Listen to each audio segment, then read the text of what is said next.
All right, are we ready? Yeah, let's do it.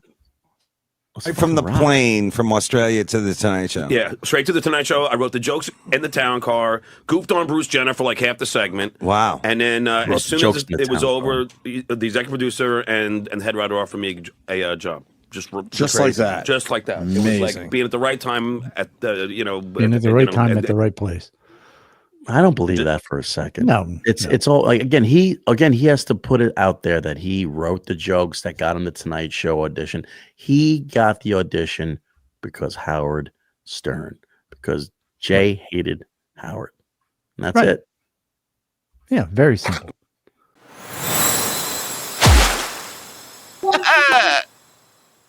I'm doing the right thing. I don't have stories like that. I was going to say, no offense, but as an observer, we were all amazed that you got that gig. Yeah.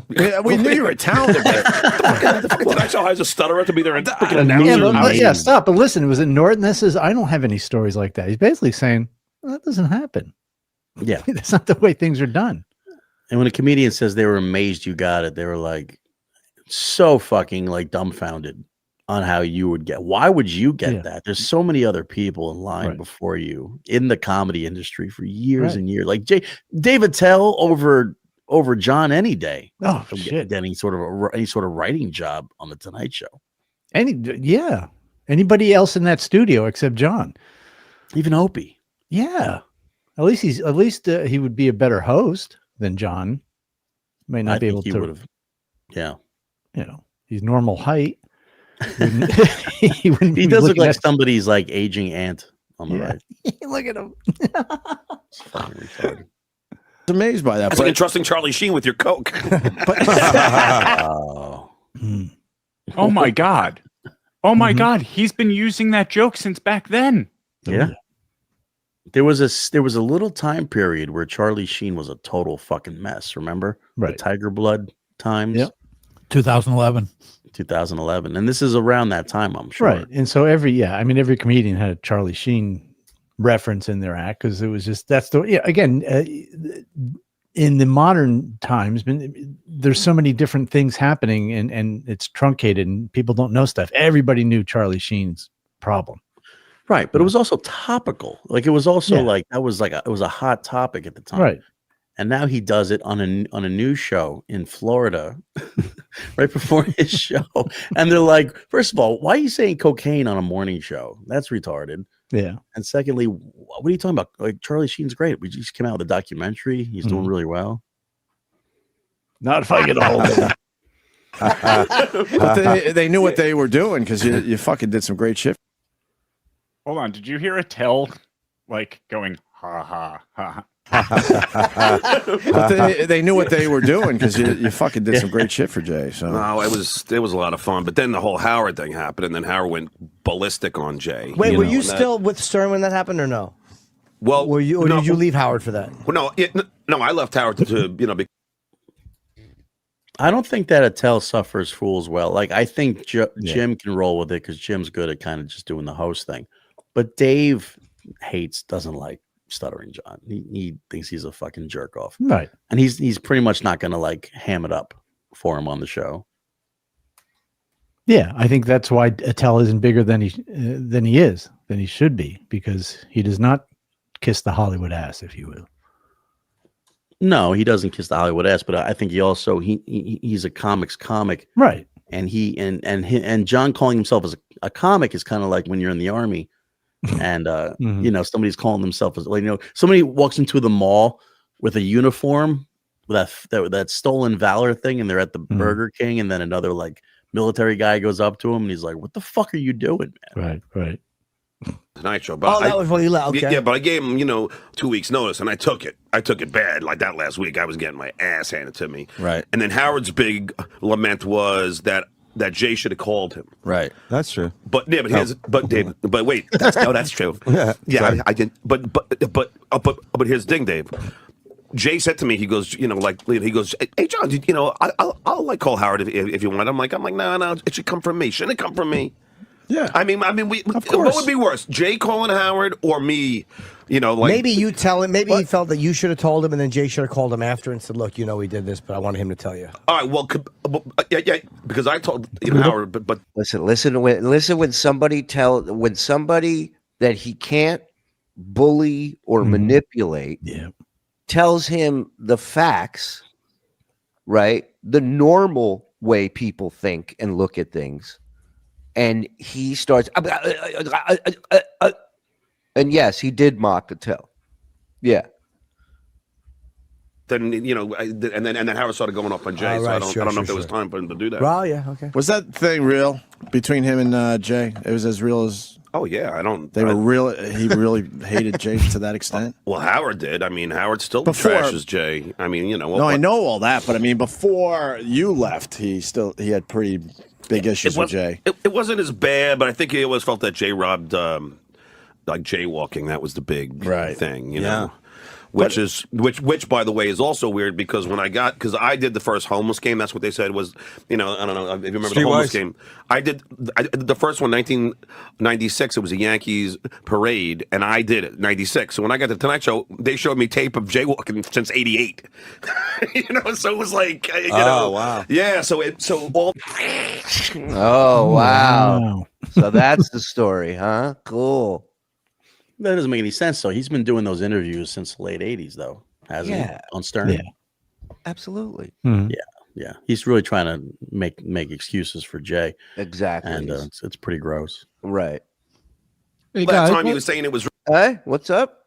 I was just looking up. You're saying Jay was doing jaywalking since 1988? That's what he said. That the year? Yeah. Johnny Carson didn't retire until 1992. Yeah, but Jay was walking around the streets doing jaywalking. Right, It wasn't for right. the Tonight Show. It was just Jay doing it. Before he had his first car. Yeah, right. Wow, so John's lying? Unbelievable. Rob, it probably wasn't even Rob. Well, it's like, you know, it's funny. I've invited I don't know Howard. if I'm allowed to say this is serious, right? I've invited Howard and Jay on my new. Yeah, he's such a rebel. I don't know if they're gonna shut me down for saying this. show. It's called Bygones Be Bygones. I bring in old rivals and everybody just talks and has a laugh. Jim. Thanks, Dave. Bygones Be Bygones, hosted by Jim Norton, but it's spelled B-I-Guns. So Howard was that mad that you left? Because it was a great opportunity for you. At first, he was happy. Like, I told him on the phone, and he was like, and we were all going to Atlantic City. Let's go and celebrate. He was fine. Right. And then... Yeah, stupid. Of course he's going to be happy with you on the phone. Then he hangs up and he curses you out. What's wrong with you? Does that to everybody that's leaving.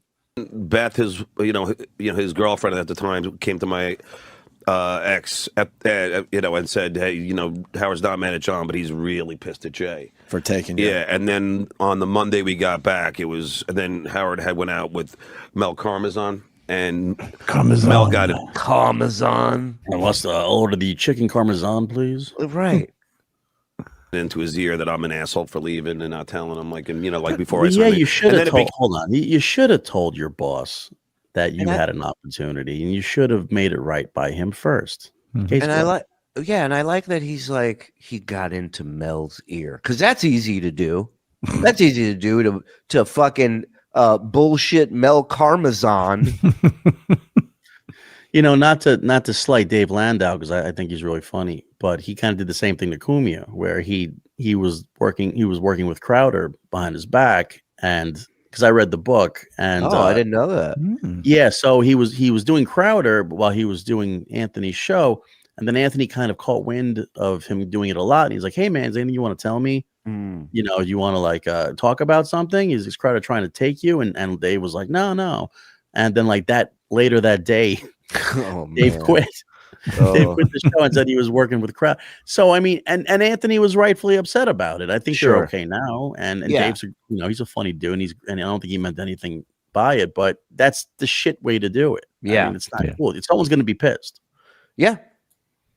Came just like I was an asshole, for splitting.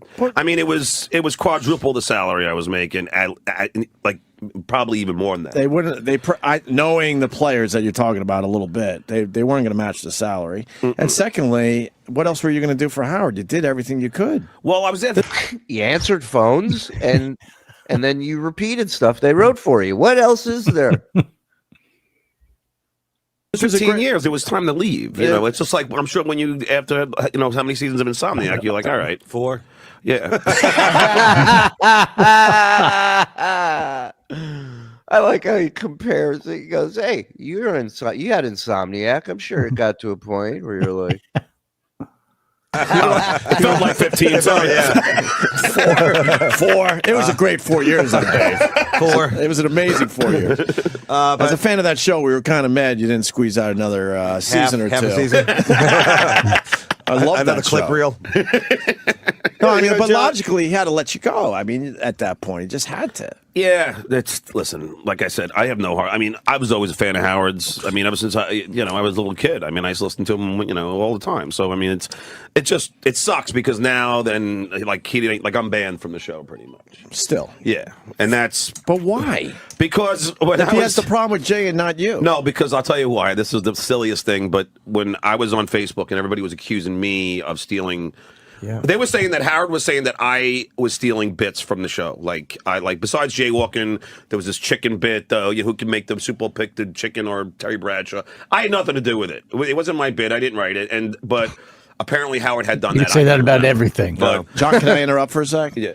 That's an old radio bit. That type of bit's been done a million different ways since the start of people trying to I know that. do more than just play records. Yeah, I know that. But that was always my frustration with Howard, because it was like, dude, the stuff you're accusing not just us or other radio shows of doing are classic radio bits. Maybe you made it a little different and made it sort of your own, but yeah. And that's how I felt. But but I started to defend myself, and then people were saying, "Oh." There was one guy who emailed me and said, I'm gonna rape your kids and kill your wife. I was okay with the latter, but anyway, but everybody was trashing me, and all accused me. So finally, I said, "Don't drink the Kool-Aid." Now I don't even know I didn't even know that it came from Jim Jones and all. Like I didn't know the origin of the statement, but it just meant it didn't come from Jim Jones. Well, no, that from that incident, that was the whole. Yeah, cult thing. He's saying it came from like Jim Jones. Well, it was a quote from Jim Jones. Yeah, no, but he didn't even know anything about Jim. He's stupid. I forget. You never mind. Right. Yeah. Don't believe everything you hear. Right. Howard heard that and went off of me for an hour, calling me everything in the book, loser, and no talent, which he even said when I was there. But all this crap, and then that was it. And now I'm banned. And now, like, I called Gary to let him know I was going to be coming out here to do some radio shows. And no, John, it's a different show. I don't know what we would do with you now. Can I say one thing? How about just an update? We're getting an update. This is great radio. Just seeing what. Yeah, but take a hint. Well, the difference is they. At least Opie is interested in getting an update on John. No one over there gives a fuck what John's up to. That is the thing that, this is how this guy operates. When you're out, no matter how that ends, good terms, bad terms, fired, quit, when you're out, you're out. That's it. For the most part. I mean, Jackie was able to come back, but that was about it. Everybody else, like Artie, couldn't come back. Even Artie couldn't come back. Yeah, I'm saying the way things are run right now, nobody's ever coming back. For sure. That's that. The door goes one way. Yes. You've been up to sampling from Jim Jones. What's next? Are you going to take a Hitler speech and put a new slam on it? No, Dave, I didn't know what the expression. I didn't know where it was. I just knew that it meant, don't believe drink the everything Kool-Aid is not where that's from. That was why Jim Jones chose Kool-Aid, because he liked that expression. His favorite expression. Oh, is that why? No, I'm making this up. Oh, God. Really? I'm a fucking gullible idiot. No, you're a sweet boy. You're a little eager right now. You're a sweet boy. You're a sweetie. You're a sweet boy. Look at John's. Even John's facial expressions. He looks like he knows they're making fun of him. Of course. And he hates it. He's just not on the level with those guys as far as fucking around. Oh, I love so good. Hey, thanks for watching that clip. We got a bunch more stuff from a bunch of different other shows. So if you want to support us, you want to be a part of what's happening here, subscribe, notify, and get yourself a membership. 2 levels, $5, $10. We got More bonus shows than we know what to do with. So help us out. Get in here.